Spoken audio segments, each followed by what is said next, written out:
Hello and welcome to the Podin Along podcast with myself, Steve Rastall. Another guest today, someone I've also known quite a long time through business from the SharePoint days, which is Brett Lonsdale. Brett has successfully built a product software business aligned with Microsoft and evolved it and kept it going for nearly 20 years successfully, which I think is a real challenge. And many people don't survive that long in tech. But rather than me explain, Brett, could you just give the listeners a little bit of background on yourself? Yeah, absolutely. Well, thank you very much, Steve, for this opportunity as well. And hopefully your listeners will find this interesting. But yeah, just to give you a bit of background. Name is Brett Lonsdale. And I've been in the SharePoint space actually for quite some time. We were just chatting about, prior to my current business, Lightning Tools, that I was in the training industry. And actually, that created the start of Lightning Tools. We found a gap in the market where Microsoft Learning hadn't really delivered any real sort of courseware around Microsoft SharePoint. So we created a SharePoint training company back in 2003. And one of the things that I found really, really interesting was that delegates on some of the training courses every single week came to us with the same questions, and they're always, how can we do this in SharePoint? And it was kind of soul destroying to say you can't when it seemed like it was something so obvious that you should be able to do. And this started to become a trend, and I got more and more excited about actually let's start building some products around these areas and start filling some of these gaps and making it easier for people to be able to do certain things within inside of SharePoint. And that was really the reason why we started Lightning Tools today. So, as you mentioned, we created the company, Lightning Tools, back in 2007. It's always focused on SharePoint. And with that, it's been quite a journey. Of 8 years ago, I became a Microsoft 365 MVP. That's gone under different name changes and so on. But effectively an MVP around the SharePoint space. And we've got quite a portfolio of different products in SharePoint, serving lots of different customers around the world in lots of different industry sectors and all various sizes of organization as well. Well, yeah, I think we met, it's over 10 years ago, maybe a bit longer, I think. I got into SharePoint in about 2007 and we started doing shows, and that's how we bumped into you guys. We were doing a lot more services. But I think what I think is interesting to talk about today, how you've evolved the product around a platform that's changed a lot. SharePoint's gone into 365, working with somebody like Microsoft, which can be great, but have its challenges, as I remember. How do you keep up? Do they try and eat your lunch? And generally just keeping a business going successfully for all those years is another challenge in itself, Brett. So I think if we can just work through those today, I'll fire some questions in and we get going. So 2007, you decided to start the business. How did that go? What did you do first, and how does it fit in your memory today? Yeah, so Steve, I think you've probably experienced this yourself, where you almost manifest something through your thoughts. And I had that desire, as I mentioned, when I was training to start a company that would start to fill these gaps. And then just something presented itself. And I think you're just open to it. You're open to receive ideas. And one of those ideas was actually through a former colleague of mine, Nick Swan, who had this idea of building a tool around business connectivity services, which actually back then was called the Business Data Catalog. That was back in the MOS 2007 days. That started actually because he was an MVP, and at the MVP summit over in Microsoft Redmond, Microsoft were launching the Business Data Catalog, and were very open about the fact that you had to create this very long XML file, and there's no tool that would actually make that easy to create. And we're open to partners to create a tool that would actually generate this XML file. So Nick Swan, this is before I was on board, worked with somebody else, another developer, to build out what became BDC MetaMan. Like many sort of technicians, whether you're a technician as a car technician or a hair technician or a computer technician, didn't have really the background of building a company, marketing a company, and so on. So I was looking for a partner. And I had that experience with my prior company on building that and establishing it and so on. So we saw an opportunity where I could join him. Lightning Tools as a brand didn't exist then. We created the limited company around that, and that was our first product. But with it, I came with all those other ideas about all of the gaps that we had recognized through the training that effectively became other ideas around areas like permissions management and content aggregation and data visualization. And these are all things that we do today. So the more we got to know SharePoint and the more we heard from the audience using SharePoint, it just presented more ideas on product development that we could start creating. Well, yeah, I'm just thinking as you're saying that what strikes me is back then, SharePoint was a very strong wind behind your back as a business. I got into it very similar time. I did something else before. And I didn't realize at the time, if you get in a good market with a strong wind and there's a lot of problems in there, that's what you were doing, building stuff to fix those, it pulls you along. Do you reflect on that now where you maybe realize how much the market made your business, how much you made it, and how do you see that looking back? Absolutely. And I think one of the things that really helped us was the community. Building the training company prior meant that we had a lot of connections like yourself. There was a lot of other people that were also Microsoft MVPs and so on. So right back then, it was actually quite a small but expanding very quickly community. So you became almost like one of the grandfathers of SharePoint. Not the grandfather, because I won't take that from Jeff, but yeah, you are one of the original guys in the community, and you had a reputation of knowing what you're talking about, and therefore you're developing a tool, and that word of mouth through consulting or even other ISVs as well was invaluable. And I think if you were starting a company that didn't have that community behind it, you didn't have connections with people behind the platform, then that would be extremely challenging. If you were just starting afresh, coming up with a new product idea, thinking, I'm just going to get into SharePoint. Yeah, the getting known part would be the most challenging thing, I think. I think that's true for any business, because I look now and maybe that point's even, I always remember you at events involved in community, creating meets, and there was a lot more of that in the SharePoint space. So in a different way then, I think now that merges with other Microsoft tech, it seems, within that. I'm not as involved in that since I came out of the last business. But if we then spin that on, you built the product, the first one, you got that going. There was a really good market there. There was a problem, you addressed it, and your business was away. What was the plan beyond that?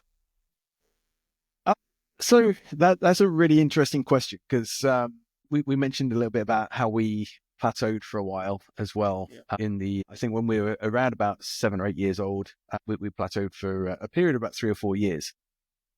But yeah, as we got going, as we got going with the company, of course, it starts to run itself in a way. And I think this was my, I guess, on running a business as well, that we didn't really have a vision set out as to where we wanted to go. When it got to 2018, I actually appointed a business coach, which is recommended to me by another person that also runs a Microsoft business in the ecosystem. There's a lot of areas in Lightning Tools that he could see I was the bottleneck.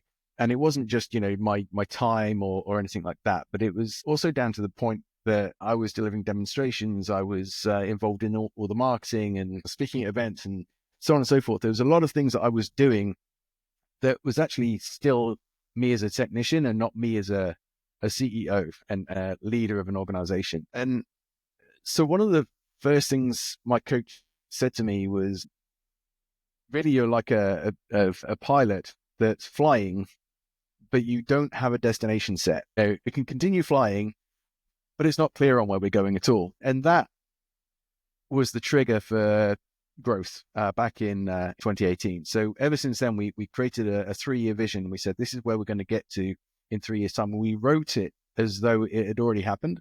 So yeah, it was like present day, 3 years' time. This is what we've achieved looking back. And then you start to ask the next question, how did we actually achieve it? What did we have in place in order for this to accomplish? And then that really became our framework for creating goals and creating a mission statement, and everything started to align. And that made managing people so much easier as well, because people weren't just turning up and doing their jobs. They were actually turning up and being aligned with what you're trying to achieve. And they were excited about what we were achieving. So I'd say that was really the great turning point. So what we created was actually a vision that addressed the research and development, how we're going to keep on track of the ever-evolving Microsoft SharePoint and changes to the framework or changes to how we create the tools and things like that. But also, how do we create really a framework around the marketing and the sales and so on, and just had a clear definition of the journey. I think that's a really lovely, it's really honest, and you're saying that because I think what shouts to me there, Brett, is that what you're saying is you had a successful business because I knew it, so I can say that. But maybe it was doing what it was doing. You were you were doing that. You had those customers, and you've identified yourself maybe as that limitation in that, and you've changed that and you've evolved it, and that's allowed the business to grow. Because often people think, this won't go any better, it won't go any faster. They think it's everything else externally, when often the answer's within, isn't it? What brought you to, do you think, that conclusion to get that honesty and that new approach? So again, it came down to the coach, and actually the recommendation was for a book, which I would recommend anybody read. The book is known as E-Myth, which is an abbreviation for entrepreneurial myth. And the entrepreneurial myth is, a lot of business leaders are entrepreneurs. Quite often they're not. They are the technician. You could be a hairdresser that wants to start their own hairdressing business, or you could be a mechanic that wants to open up their own mechanic garage or whatever. And I was literally that. I was somebody that I could teach SharePoint. I could develop in SharePoint. I'd run a business, but only for a period of about 3 years. So I was very much the technician throughout the organization. I was involved in product development. I was involved in the marketing side. I was involved in every area. And I felt that I was just switching hats several times a day, just to run the business. So a friend of mine recommended I read the Entrepreneurial Myth book, and reading that, every single page, you're like, that's me. That's me. And you get to the end of it, and there's of course some online resources, things that you can do, exercises and what have you. And of course, the E-Myth, then it's Michael Gerber is the author, by the way. But you then invite a coach to offer you a sort of hours consultancy free of charge and so on. And that was really the start of the coaching journey. And I'll meet with my coach every other week, and it's really great to have that sounding board from somebody that knows everything about you. I would say it's safe to say, but isn't connected in a way that he doesn't know my wife, he doesn't know my children, he doesn't really know my team members. So I can speak very openly without sort of any judgment, if that makes sense. It's I can just air things that I need his help on. And they don't give you the answers, but they really help you to understand inwards, like you say, where you need to go and what you need to accomplish. If we just take a different tack now, Microsoft. I have to be careful because I've done all right out of working alongside those over 20 years, less so these days. But it had its challenges. But if you look, if you've built your products, and I think I'll just frame this if I can for the listeners, that you built stuff for SharePoint and some associated stuff in and around that, I believe, over the years. If they change what the product does and the fix you're doing where there's a gap in the SharePoint product, what you do can go overnight, and there's a gap in there. That gap gets filled by Microsoft. You can't sell that. People don't need to buy it. Also, it's predicting where those gaps come, and they also have technical favorite areas to push into, flavor of the month within SharePoint, pushing SharePoint not. How have you managed that to, utilize the best of them and not get smothered? Because a lot of people build stuff, Microsoft then replace it, and they disappear. Yeah, this has happened multiple times throughout our journey. So the very first one actually was early days. So BDC MetaMan was up and running. Microsoft in that MVP meeting said that, we don't have the resources to build this tool. We're looking for partners to do it. So we did it, got our business off the ground. And then they launched a free tool that actually did the same thing. I can't tell you how sick I felt at that moment in time. I was the amount of time we'd invested, but also the money invested as well in getting that started. And I thought, this is kind of like the end of it before it's even begun. And actually, what happened was they didn't do a great job, and it really, really helped us on the fact that people were aware of it. They tried it and then thought, well, this isn't great. I'm going to look for alternatives. So it really helped position what our product did over above and beyond what the free tool did with Microsoft. So that accelerated our growth really. Beyond that, Yeah, I mean, even to present day, we've had a very successful permissions management tool for the best part of 18 years. So it's known as DeliverPoint. It's a tool that is giving you the ability to report and manage permissions around Microsoft SharePoint. Now, there's a very unique selling point to our product. If you compare it to a lot of other tools out there, those other tools are designed to help govern permissions in SharePoint. They help with governance in other areas as well, but we're only really competing on the permissions side. It's very niche. It helps you with permissions management and permissions reporting.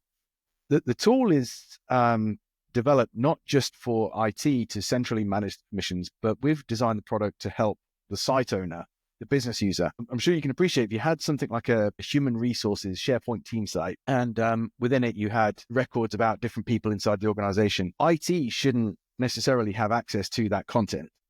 Whoever the HR manager is, or the person who owns that site, has that responsibility to make sure that all the right people have access to that content. Yeah.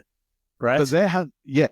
Sorry, I remember this. You've just rung a bell in my head, if I may, just for Right. 1 minute. Yeah, go for it. We had a customer and they came to us with that because they had planned a load of redundancies in the HR, and it all published over everywhere because the permissions weren't there.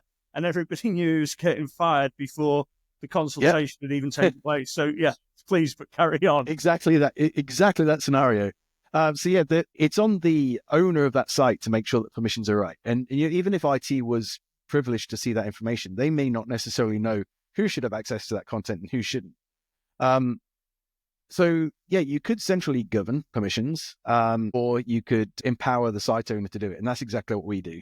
So with DeliverPoint, it's actually inside the SharePoint site itself through the SPFX or SharePoint framework extensions. You can report and manage permissions really, really easy at the site level, or even across sites, across the entire document library. So finding everyone links and sharing links and so on is really easy. You can do it on demand and so on. So this is a product that's been successful for quite some time. And then the Microsoft SharePoint Advanced Management is announced. And it's like, okay, this is actually the first step from Microsoft to providing something that is going to do what we're doing. Is it's finding the everyone links, it's finding the anyone links and so on. But the way it does it is you can look back 28 days on site. So you could have a look at, well, where has the everyone group been added in the last 28 days? Or where has the sharing link been added for anyone in the last 28 days?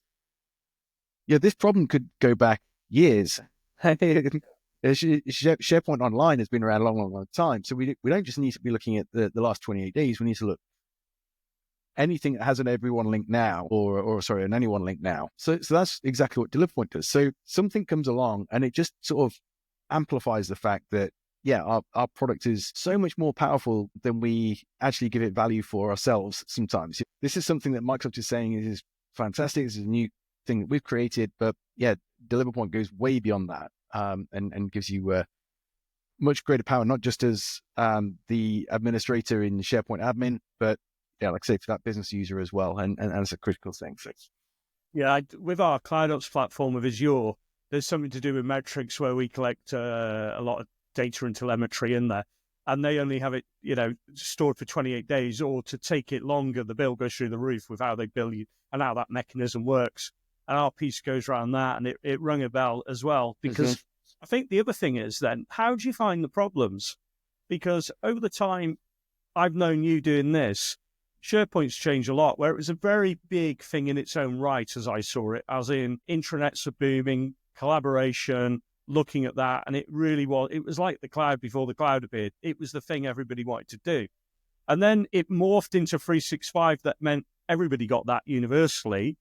So there's probably more people with exposure to SharePoint during that time, but it was still massive before then, back in the Prem days. So how have you evolved with the platform and the wider 365 thing? And how do you plan and work that out as a business for what you develop and what you don't develop? Yeah, so the first thing, you've got to stay on top of your knowledge. Making sure that, the one benefit of actually being a Microsoft MVP is we have a lot of PGI calls where all of the MVPs will be invited to attend the different PGI calls. And it's basically giving you access to the product managers at Microsoft who get your feedback as an MVP on some of the things that they're developing. So it's really useful to attend those, and not just hear it from the Microsoft's perspective, but also from the other MVPs and what they're experiencing with their clients and so on. And just attending those will, first of all, give you the knowledge of where the gaps are, but it will also really help sort of understand, is our roadmap still heading in the right direction, and so on as well. But even if you're not you're privileged as an MVP to attend those, you're only really getting the heads up a few weeks ahead of it being announced anyway. So attending Microsoft Ignite, if you can't afford to go in person, attend the online sessions. Even if you only have chance to listen to the keynote, you'll get the gist of the direction that Microsoft is going in. And that really helps to align that back with your own product and think, is this complementary? Is it going to tread on our toes at all? Or what do we still have that's unique inside of our product? But I'd say the products have evolved the most through listening to the customers. I do enjoy still delivering demonstrations when I can, because I hear the needs of the customers every week. And sometimes you think, why didn't I think of that? I got that one down, and then you lie through your teeth and say, it's on the roadmap. But it really does help to get their insights and to bring that back to the team as well. We have a weekly R&D meeting, which involves the customer success team, myself, product managers, and also the developers. And we each discuss what's happened in the last week in terms of development, announcements, challenges with customers and our products and so on. And all of these are actually helping to feed the roadmap and the tasks that are assigned to the product. Well, just touch on development, and I'm going to guess something here. Something that's in my mind. Years ago, I've been involved in the 3 businesses I've done. Have had a code aspect to them, and these days it feels much easier that you've got agile. You can almost write throwaway code. You can contain things into blocks and join those up rather than some monolith. And you can look at the code base. You can avoid that legacy piece as far as you can, not completely. Has your development mindset changed with how you can almost think, we can build this now, it does a job, and we'll throw it away if we need to, and start again if it changes? I think not so much. I think we are very agile. We have we run a lot of SWAT meetings around our products as well. So that's really great to get everybody on the same page in terms of, what are our strengths, our weaknesses, and turning those into opportunities and identifying the threats as well. So that's something that also forms part of the roadmap. So we end up with really a sort of fairly loose roadmap for a 12 to 18 month window as to what we want to develop. But we have the sprints of 3 months. So every quarter we typically releasing new features into the products as well. So it is calculated as to what we're going to do, and we've just got a business justification for doing it.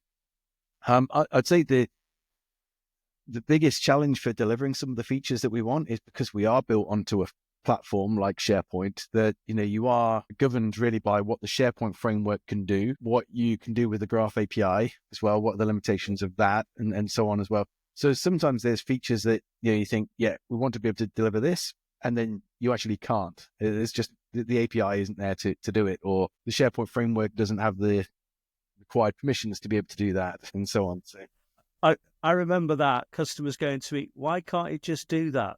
Why can't you make it just do that? And that was because with code normally you can say yes, and then it's what you want. This is how much that'll be.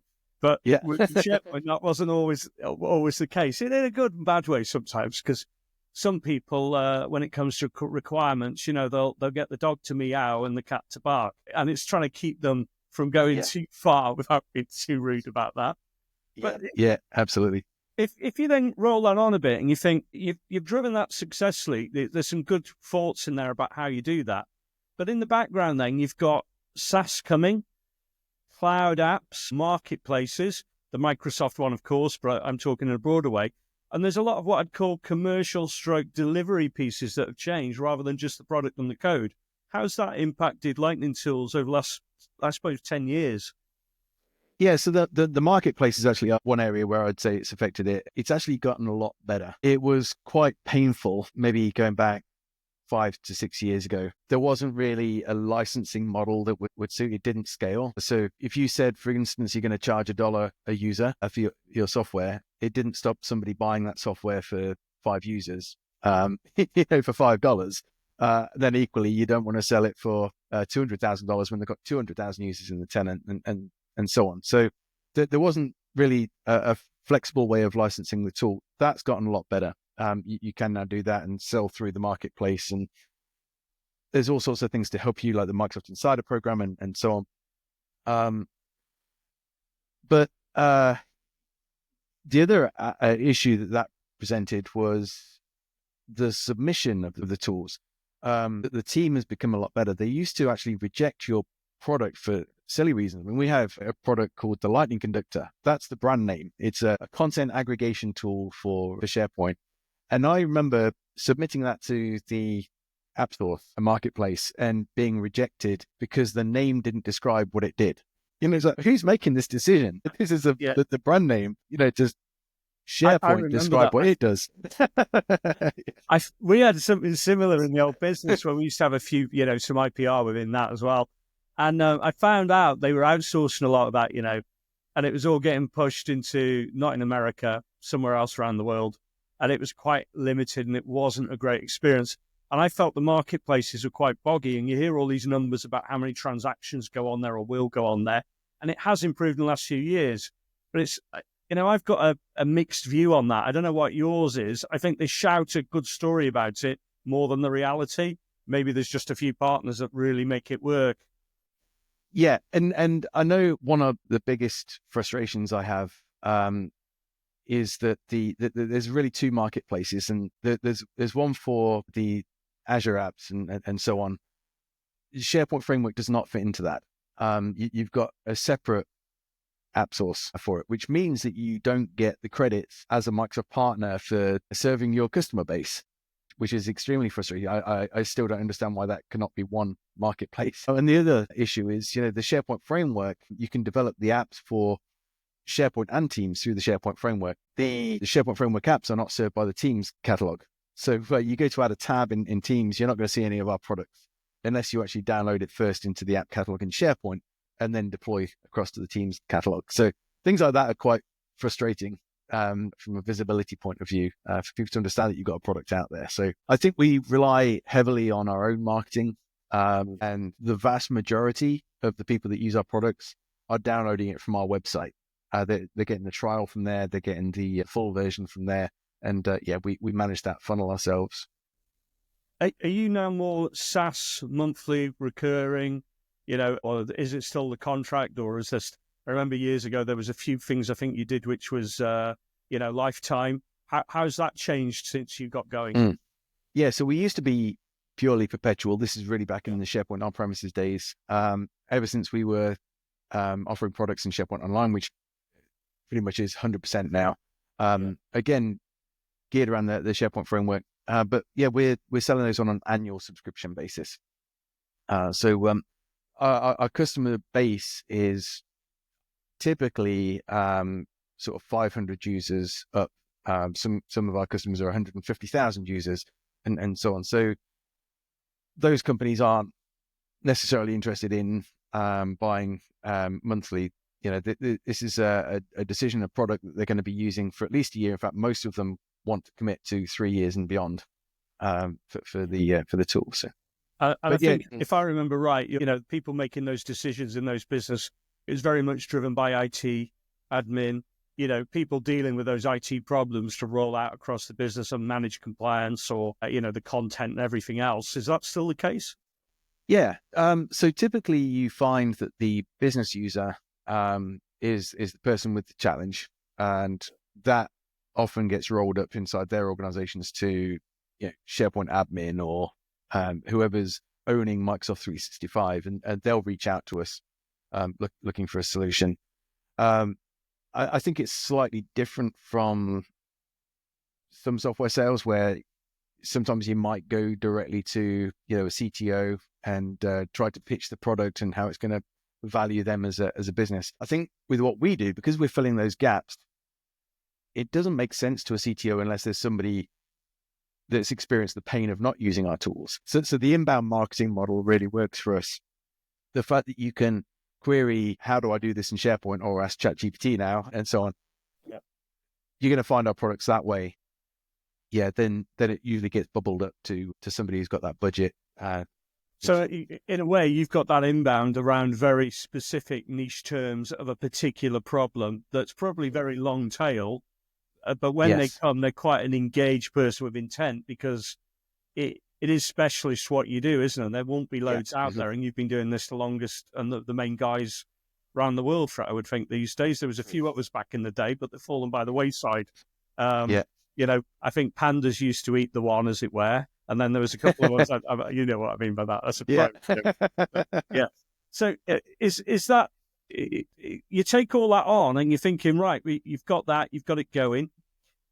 365, AI, this SaaS piece.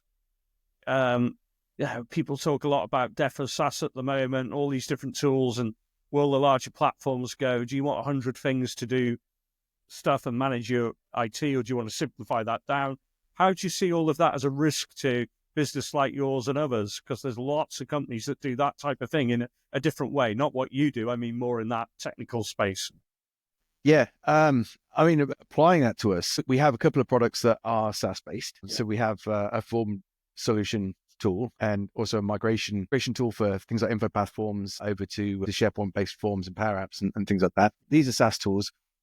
But in terms of the SharePoint framework, one major advantage that serves is where the data resides and where the data is processed. But we're in this great position, actually, if we sell you a permissions management tool, it's an app that gets deployed to your SharePoint environment. It's running entirely inside your tenant. There is no data processed or stored outside of your tenant. And that's very appealing to government organizations and so on, who don't want to take on that risk with, little old Lightning tools in the UK. We now have to verify them from a security point of view as to how much we can trust that organization with our data. So that's really the beauty of the SharePoint framework, and extending SharePoint that way. Yeah, I think people thought everybody would just plug all these SaaS things and it would all be wonderful, but you've become very dependent. From a security view, it's a massive one. Then you've also got like that management thing. You can't see all these things, and there's so many aspects to that. And I think the larger the organization and the more vulnerable they are to an attack, you're right. Here's another one. I want to try and just poke something else here. MVPs. Right. This may or may not be right or wrong. And I know you're a true technical guy, because back in the SharePoint days, you would have eaten me for breakfast with the technical aspect. So I'm not putting this towards you, Brett, but just to put a little bit of controversy there. It is an MVP, or a lot of them out there today, and I've seen a few talking different things. They're just people who participate in the community, i.e. talking heads.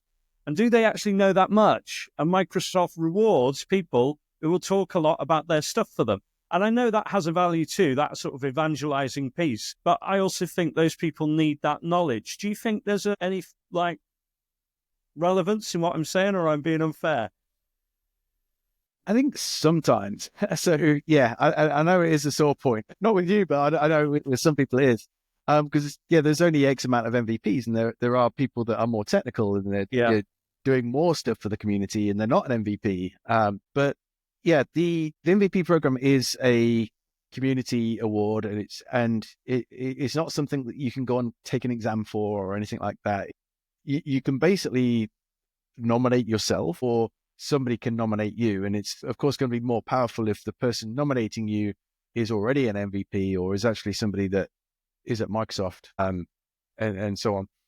So they would typically recommend you as an MVP if you really have been serving the community in some way. And where this can become a challenge is if you're an evangelist for a company, then of course you're going to try and speak at as many events as you possibly can, and so on. Microsoft will recognize that this is your job. I think what they're really looking for is people that beyond their actual working life, they are serving the community outside of that. So yeah, you may be self-expensing your time to go to an event, to speak at that event, because you want to share the knowledge on this particular product.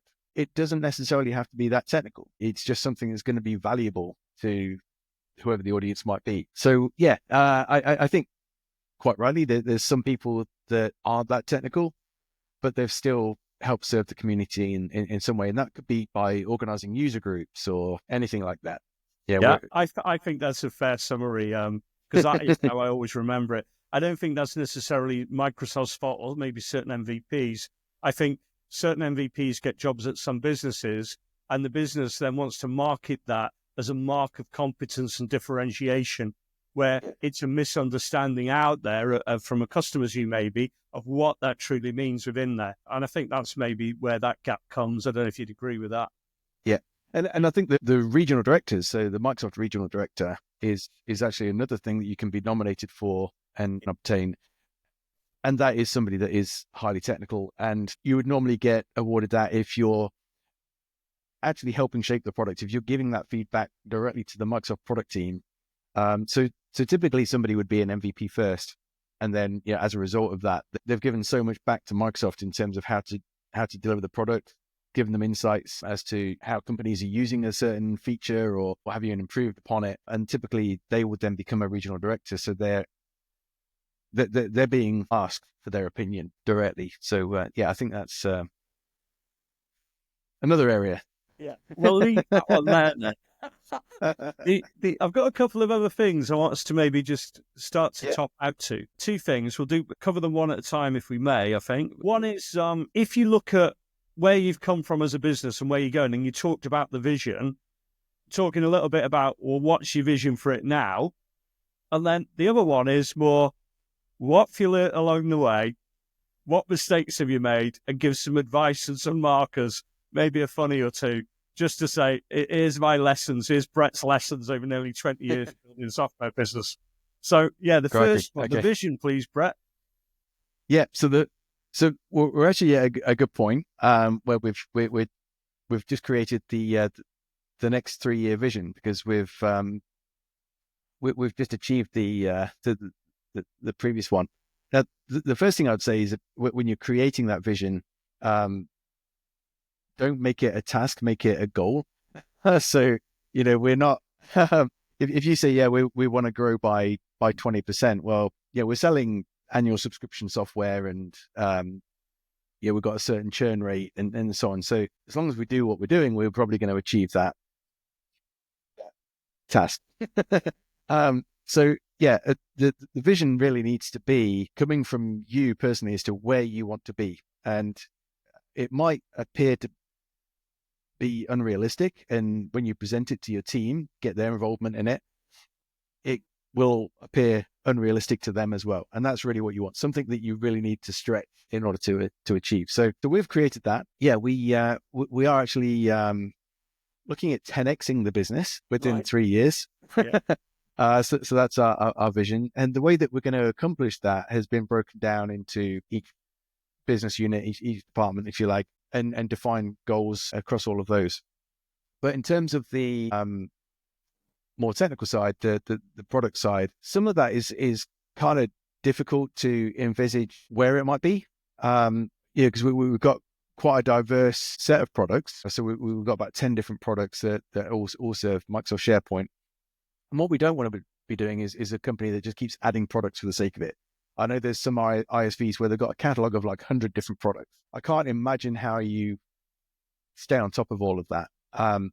So sometimes when people come up to us and say, what's new from Lightning Tools? It's like, well, there's no actual new product per se, but the products have become so much more powerful than where they were 3 years ago.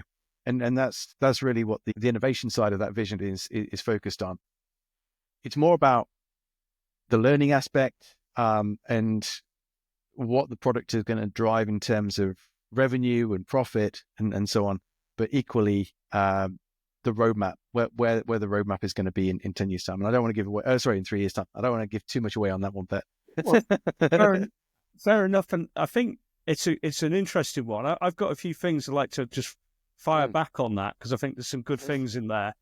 If you want to text, that's big growth. That's a lot of clients to acquire. And often people do want to build new, and I'm just trying to frame it a little bit. They want to build more and more apps because they think that will help them grow. And they want to do all these things, and it gets more and more complicated when really it's sweating what you've got harder.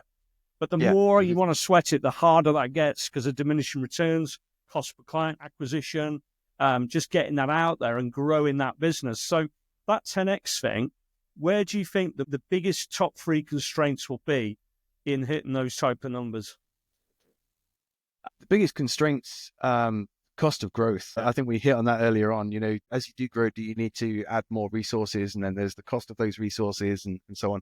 And whilst you're growing, you're going to get growing pains. So yeah, that'll probably be the biggest constriction, I think, on that growth. But yeah, there's also, it can be easy to grow without taking on more and more resources as well. We've got AI that is helping us in lots of different areas. It helps us win business now. Yeah, you look at CRM tools like HubSpot or things like that, and the way they calculate the buyer intent and so on just gives this visibility on people that are researching your products without you even realizing that they're researching your product.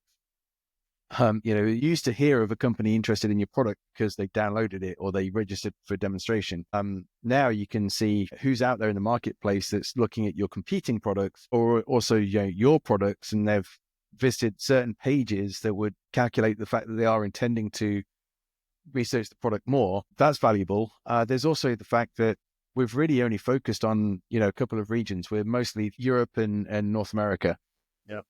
Despite that, we have customers around the world, but we don't push and try. So I think, partner channels and maybe even having a presence in the other side of the world, these are things that would help us to grow substantially. And there's also investment, of course, as well. So far we've been organically growing. That would also help with those growing pains in terms of hiring the numbers that would help you achieve that growth as well. Yeah, I guess if you go around the world, you increase the addressable market. You're then looking at AI and that lead gen to identify and market more and try and find those leads, and then sweat the product set, isn't it, as far as you can. And how much of that addressable market are you touching now, and what is out there, I think, is probably the first question you've asked yourselves to ascertain, does that look achievable? Yeah, absolutely. You've got the organic growth of the subscription model as well. Our churn rate is only 11%. So we're retaining the vast majority of our customers year on year. And so as we keep on winning new logos, we are going to grow as long as we are able to manage those accounts and make sure that customer success is playing out as it should do. Yeah, you'll grow anyway. And it sounds like you just want to speed it up more as much as anything. Yeah. Like we all do. The other one, so I know you started back then, you've had business partners, employed different people, you've had developers here, there, customers all around. What would you do different, Brett, if it was you again? Yeah. So I think, looking back, I have to really bring up the vision thing again, just understand more about where you want to go and believe in yourself. I think that there's the biggest element is self-doubt. If you don't think that you can 10x a company, then you won't 10x the company. If you believe that you can, then you will. And creating that vision helps with that because you feel it. That's the point of writing it in past tense. You can feel what it's like to experience it now, if that makes sense. And then you want it. And you can work out your way on how to get there. So that's something that I didn't do until 11 years into the business. Yeah, well, you came a long way the other way, in fairness to you. So, doing it maybe the hard way. Is there anything else that you'd... I'm looking for something juicy here, Brett. You are. I know. I can feel you digging. Oh, my goodness. I don't know. I've been married twice, had 3 children, 3 dogs. The time I've been doing SharePoint stuff. What's gone wrong along those lines? I'm going to have to pass, Steve. All right. I don't know. I can't think of anything. I'll give up. I'm beaten. But, it's... So I'm going to be watching you guys, as I always have, and, a particular helper sales guy you have as well, who I've got a soft spot for, I'm sure. Yeah, who doesn't? He's a great guy. Yeah, but it's been really great to hear what you're doing. You've been doing it a long time. You must be doing some things right, and all power to Lightning Tools and yourself. Well, thank you very much, Steve, and likewise for you too. So right, it's great to see you evolve. Yeah, I'm keeping going. Yeah, Right. Well, thanks very exactly. much, Brett. We're going to check out there. All right. Take care. Thank you, everybody. Thank you. Bye.